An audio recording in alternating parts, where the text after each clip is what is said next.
mas nós vamos conversar sobre essa questão que nós chamamos aqui, o título, a chamada, da fala do Biden para os 60 minutos da CBS.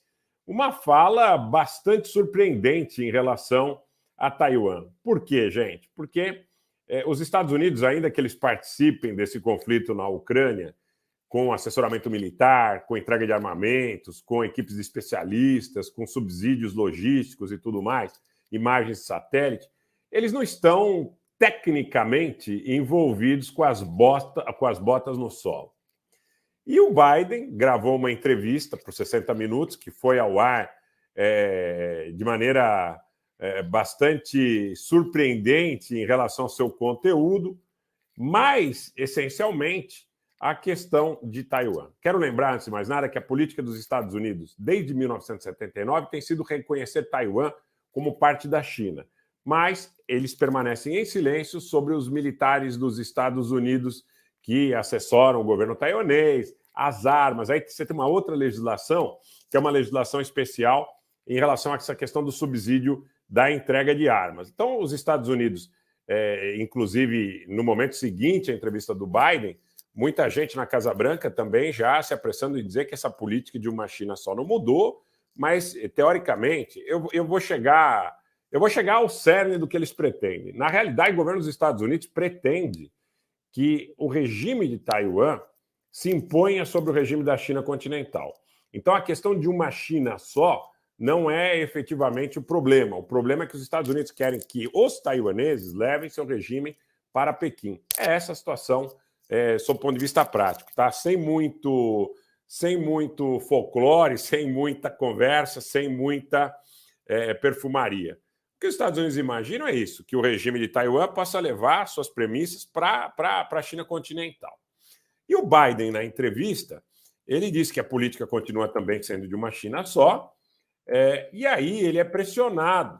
O entrevistador pergunta, os Estados Unidos defenderiam a ilha? Aí ele diz, sim. Então, aí o entrevistador volta, isso em caso de ataque chinês. Então, ao contrário da Ucrânia, para ser claro, senhor, as forças dos Estados Unidos, homens e mulheres, defenderiam Taiwan no caso de uma invasão chinesa? Sim, disse o Biden, de forma taxativa e repetida.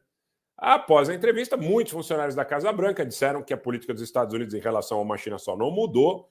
Quero lembrar que essa questão é recheada de ambiguidades estratégicas, uma vez que você tem uma lei de relações especiais de Taiwan, que obriga, inclusive, os governos dos Estados Unidos a equipar Taiwan para se defender.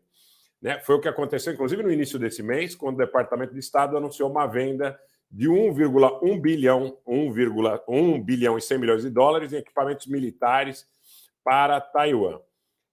Abre aspas, esse pacote estava em andamento há algum tempo, precisamente porque esperávamos que fosse necessário, já que a China aumenta sua pressão sobre Taiwan, disse o porta-voz do Departamento de Estado, Vedant Patel, sobre a venda em uma coletiva de imprensa no dia 6 de setembro. Temos e continuaremos sendo responsáveis, firmes e resolutos, e manteremos nossas linhas de comunicação abertas com Pequim, mas apoiamos Taiwan de maneiras consistentes com a nossa política. Em uma série de tweets, o porta-voz da Embaixada da China, Liu Pengyu, disse que o acordo envia sinais errados para as forças de Taiwan e poderia suscitar movimentos de declaração de independência, prejudicando gravemente as relações entre a China e os Estados Unidos, a paz e a estabilidade no Estreito de Taiwan. Bom, isso é um aperitivo. Isso é um aperitivo. E eu quero dizer para vocês o seguinte, nós estamos em uma fase de muitas complexidades em relação ao jogo geopolítico, mas muita complexidade. Então, é difícil analisar a coisa sob a característica de slogan de torcida organizada, tá? Então, eu quero dizer para vocês que nós estamos vivendo uma situação de múltiplas incertezas. A notícia sobre a declaração do Biden vem em um mesmo momento que chega à China o Patrushev, que é assessor, efetivamente, assessor efetivamente do presidente Putin, e que vai a Pequim para discutir alianças com os chineses. tem muita coisa acontecendo. Existem interesses múltiplos em jogo. Repito que os interesses dos oligopólios estão mais vivos e mais acesos do que nunca, mas você tem aí interesses que são específicos da Índia.